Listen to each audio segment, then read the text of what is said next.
It's getting better. It's getting better. It's headed in the right direction. I'll just leave it like this and see if anyone adds to it. That's a good idea.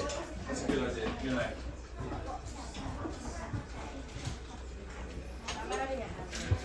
There may well be some strange additions to it though, the next time that you see it. You know.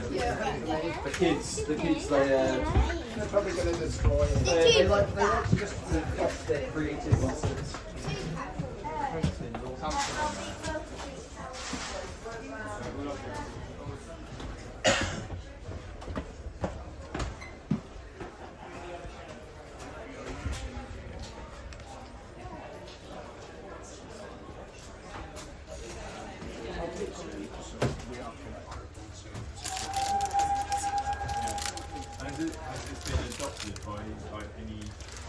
There's a couple of companies that are adopting it, but we're just out there proving the concept. At the moment, there were, up until we were allowed out into the big world of the trade, there was no regulations and no guidance and no standards for the use of hydrogen on the network itself. So we've been working with the industry to develop all of those, which would then enable a manufacturer of trains to come in, take the design, progress it and bring it into a mass production item.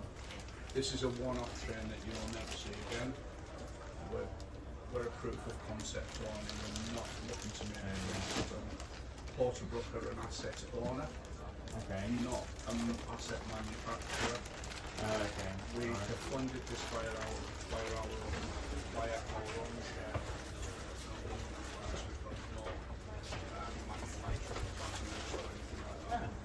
The whole reason we're trying to do this is proving the alternative, but it's also giving us that step ahead of all of the other rolling stock rolling companies in the UK that we know the technology and we will become preferential buyers in the future. So yeah, trying to think, is there anything else about it? You will see us kicking around. If you're around on Monday morning, we're departing at 9:30 and we're heading back to Warwickshire. Unfortunately, we've got to go gas only. I'm worried that I haven't got enough, but we'll find out when we hit the red light. Right, thank you. Have a great afternoon. Possible to talk really, yeah.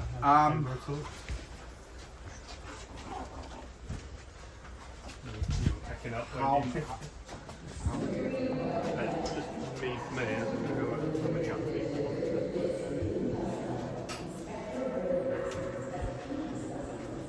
I'm happy to do one more tour, but no more than the people that are in this carriage. If you want to come on it, right. It's a very quick one. There's two safety things I've got to tell you. It's under our risk assessment.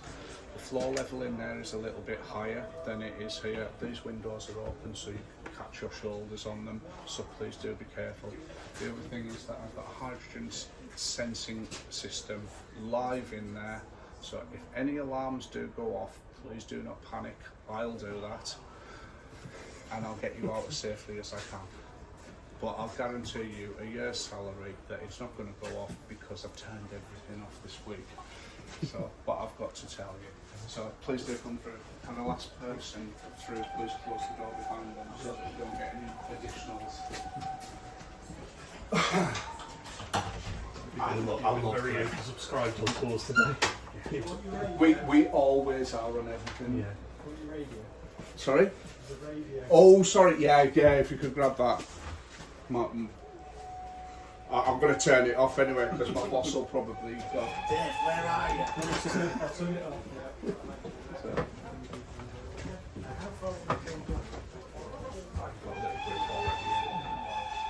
I think it's the.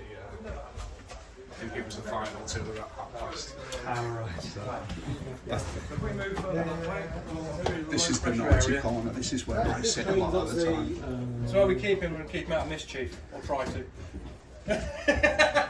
I don't cause mischief. No, not you. No, I just cause disaster and. I'm doing an unofficial tour, by the way. So am I. Oh, that's okay, right. Right, I'm going to disappear in here, but you can come in and have a look around once I'm out. It was built by British Rail, when it was nationalised. So, And when the railway was privatised, this is the second one that we've developed. The first one was a lot lower power, a lot lower speed, but we decided to go gung ho on this one. We developed this for COP26, so as you can see, our interior is very different. The area that's got the Lego in it and things like that, we had all delegates sat there having meetings and stuff like that. So Prince Charles was in there. I think he's had a promotion since, but and a few others. We haven't changed that interior because we're not an operator. They will choose the interior if we do take it out for an active trial. So in here we've got 36 cylinders. They weigh about 150 kilos each. They are span aluminium encased in Kevlar. They are bulletproof. You can shoot an AK-47 at it, point blank range, and it will not even dent it. They weigh, they can hold 7.7 kilos of hydrogen gas at a pressure of 350 bar, which is just short 5,500 psi. So we're some really big pressures in here. On the end of each of the tanks we've got two types of valve. One is temperature sensing, so if it goes over 84 degrees, a seal will break, the valve will open, and we dump that cylinder's worth of hydrogen out of the vehicle, of the roof, and dilute it in the atmosphere, because hydrogen can be a very volatile gas. We also have a flow detector in it, so if we get extremely high flow of hydrogen through the valve, it will close it and it will stop it believing that there's a hydrogen leak in the system.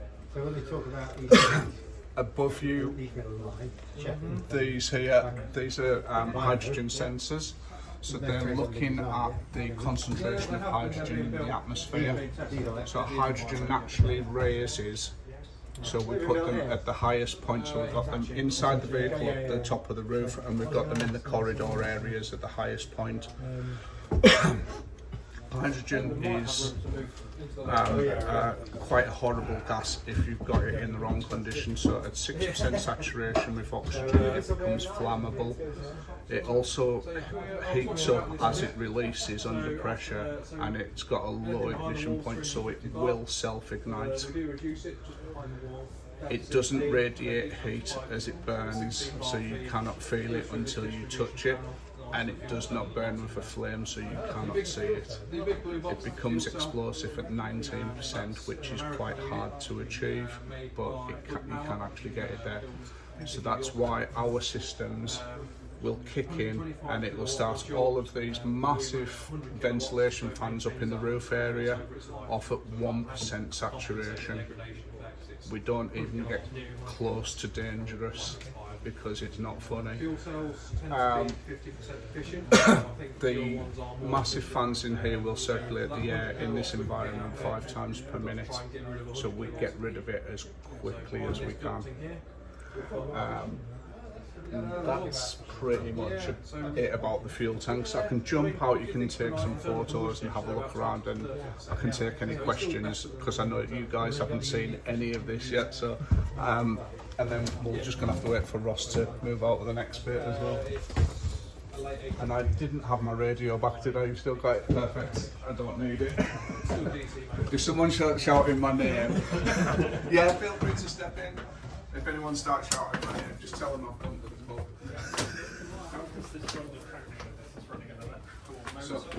So this train used to be a class 319, so it used to be innovative, at least, with things. Like, think of how much carbon we can save. Exactly. For and especially if this can be stably done, and I'd be interested to know range-wise how well this does on distance range and that. So it's about 350 to 400 miles.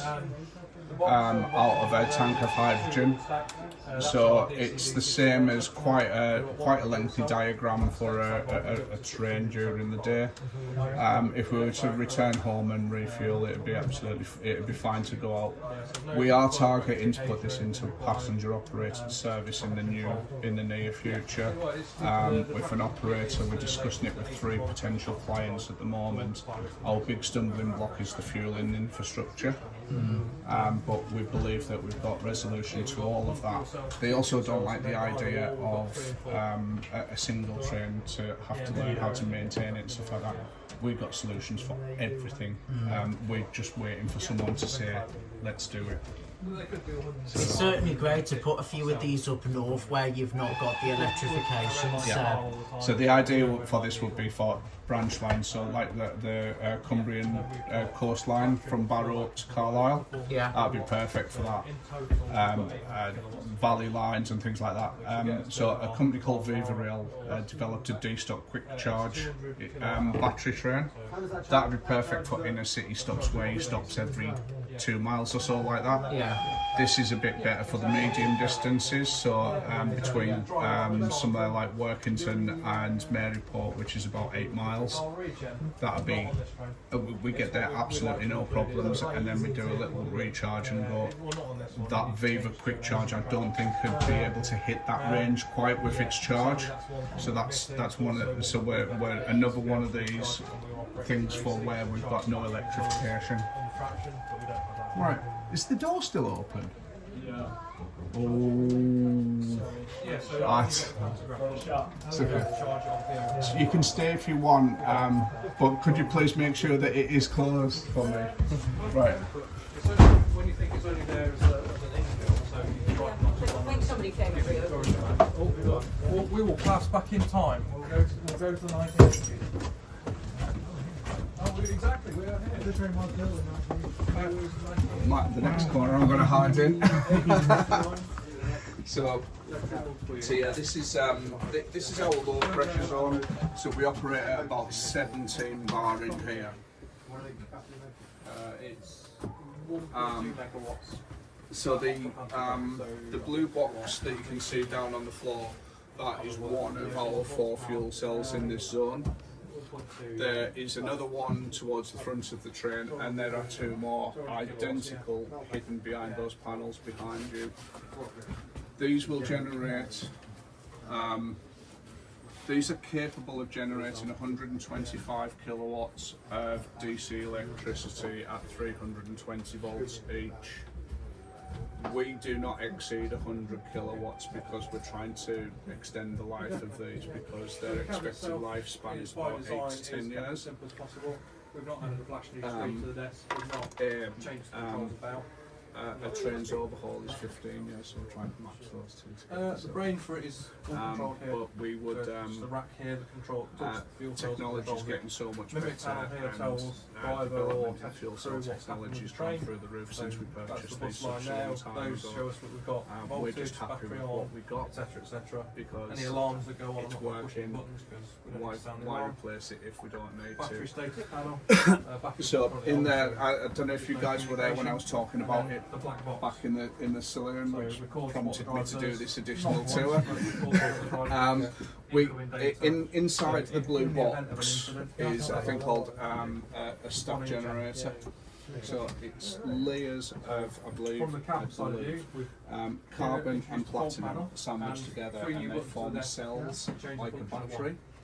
You blow the hydrogen through it and draw the air through it at a regulated pressures. With an electric charge across the plates, that will then cause the hydrogen and the oxygen in that plate mixture to react, and as it reacts, it releases a load of free electrons. Those will then create a DC electric current, so that's how we're generating our electricity. The byproduct is H2O.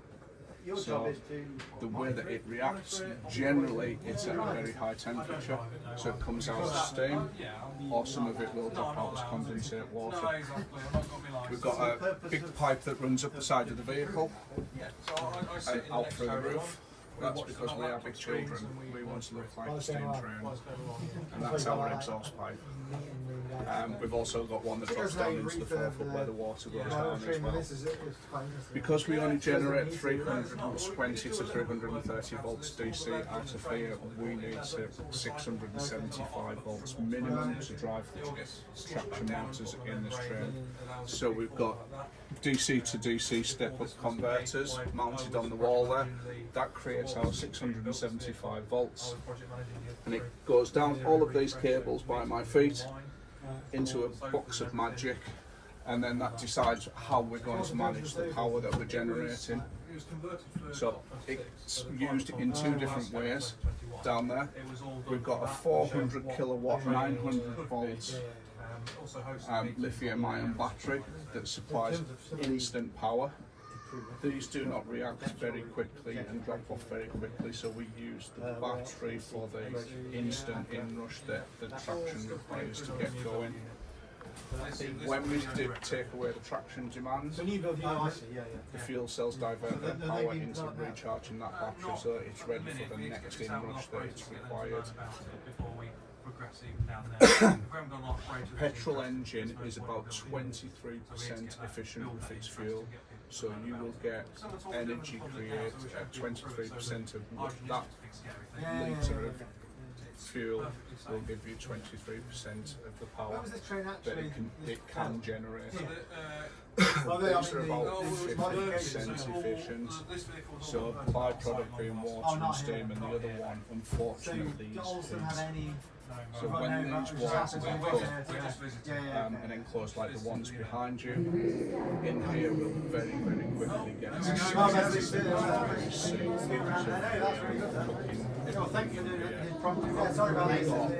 A very good coolant circuit that runs around all of the machinery and electronics, and behind all of these metal boxes with the lovely red bags, we've got radiators and enormous fans that pull through an enormous amount of air, and we try and chuck as much of the heat as we can up out of the roof.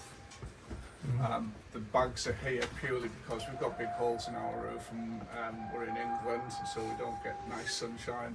So it just diverts the water down here and down out of the drainage in the bottom. Yeah.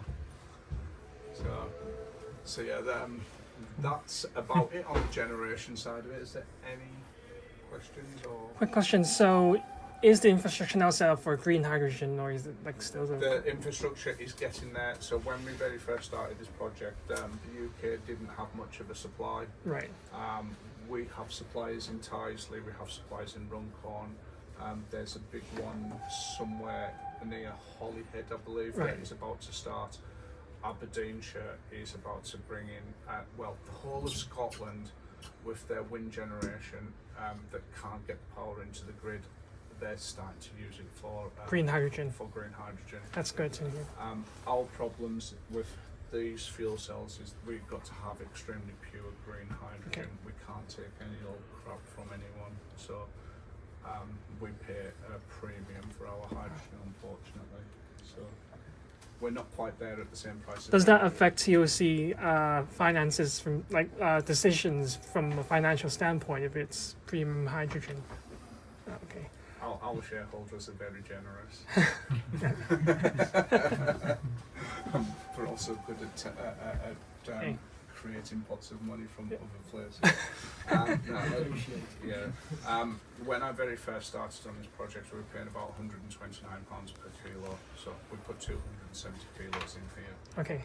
I said it was very expensive. Yeah. We were importing it from Belgium. There's so many things going on. We're now paying under £20 a kilo and getting it from Tyseley. So that's how far we've gone in such a short time. The other thing is that these fuel cells, there's a company in the UK that now make them. That are these are American, by the way, sorry. There's a company in the UK that make them for an aviation platform. They're exactly the same size, but they can produce 300 kilowatts with no problems at all. We can actually take 2 of these out, manage our heat absolutely fantastically, and so that is where we're going. We're going down the right routes. But we're just using this as our proof of concept so that someone can say, yeah, let's do the next steps. That's great to hear. Amazing. And I get to play with this 5 days a week in a field in the middle of nowhere. Fantastic. So I've got the best job in the world. Right. Right. Any other questions? No, thank you. Wonderful. Thanks a lot. There's a little carabiner on the chain out there. Do feel free to have a look around the car, the photos and bits and pieces like that. I'm not going to rush you guys out. Okay. Thank you.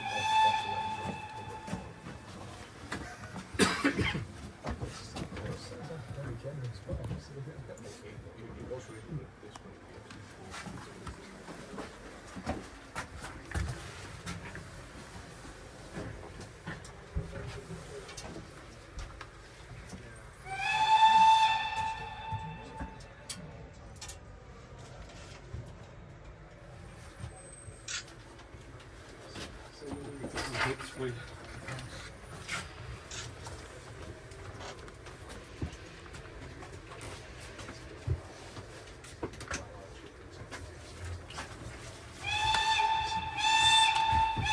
Excuse me, can you help me take some photo of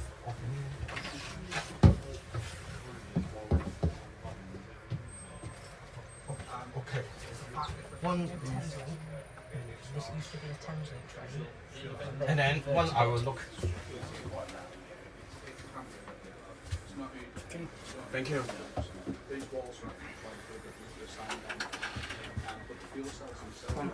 Oh, you go first. No, you go. You want to take a photo first?